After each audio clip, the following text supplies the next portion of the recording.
Mkuu wa taasisi hiyo mkoa wa Arusha, Mheshimiwa Zawadi Ngailo, amesema kutokana na changamoto hiyo wamelazimika kukutana na viongozi, watendaji na wataalamu wa ngazi mbalimbali za mkoa huo kujadili swala hilo na namna ya kulikabili. Haya yote kwa pamoja yanafanya miradi hii kutekelezwa, aidha inakuwa nje ya muda au ikiwa na mapungufu kadhaa.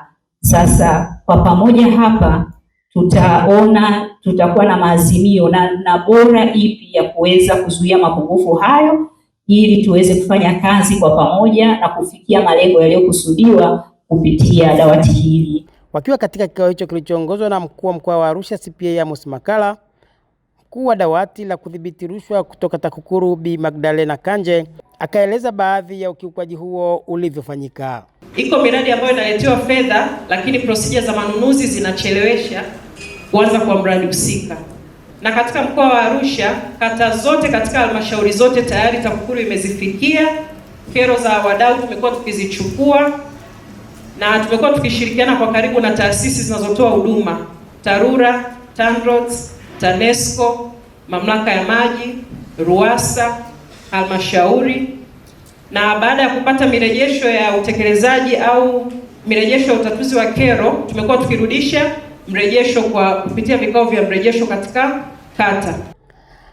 Akizungumzia changamoto hizo, mkuu wa mkoa huo CPA Amos Makalla, pamoja na kukemea vitendo hivyo, amewataka watendaji kuwajibika katika majukumu yao waliopewa na kujenga utamaduni wa kukagua miradi mara kwa mara na pia kuwashirikisha wananchi.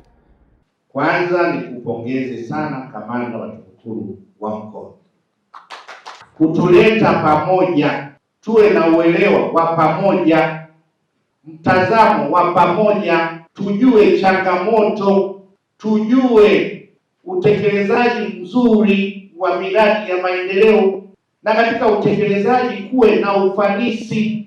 Arusha ni miongoni mwa mikoa inayotekelezwa miradi mikubwa ya kimkakati inayogharimu mabilioni ya fedha.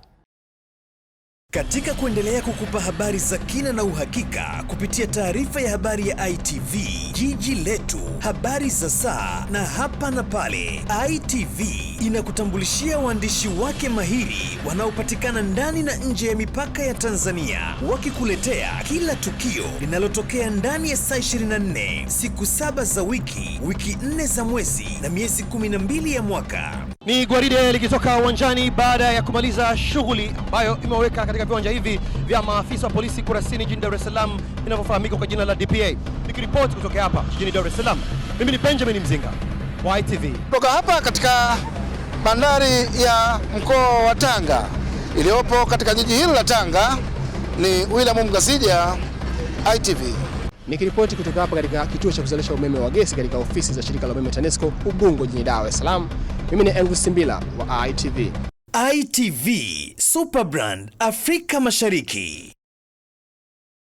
Katika kuendelea kukupa habari za kina na uhakika kupitia taarifa ya habari ya ITV, Jiji Letu, habari za saa na hapa na pale, ITV inakutambulishia waandishi wake mahiri wanaopatikana ndani na nje ya mipaka ya Tanzania, wakikuletea kila tukio linalotokea ndani ya saa 24, siku 7 za wiki 4 za mwezi na miezi 12 ya mwaka. Vikao vya bunge hapa mjini Dodoma, ambapo waheshimiwa bunge pata fursa ya kuuliza maswali mbalimbali serikalini na kisha kupatiwa majibu. Nikiripoti kutoka bungeni Dodoma, mimi ni Godfrey Monyo wa ITV. Kutoka hapa katika eneo hili la tukio, hapa katika kijiji cha Shauri Moyo, manispaa ya Tabora, mkoani Tabora, Apollo Benjamin, ITV.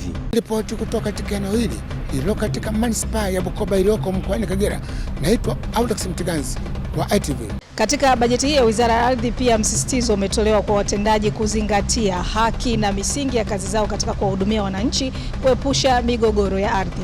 Mimi ni Juliet Robert, ITV Bungeni Dodoma.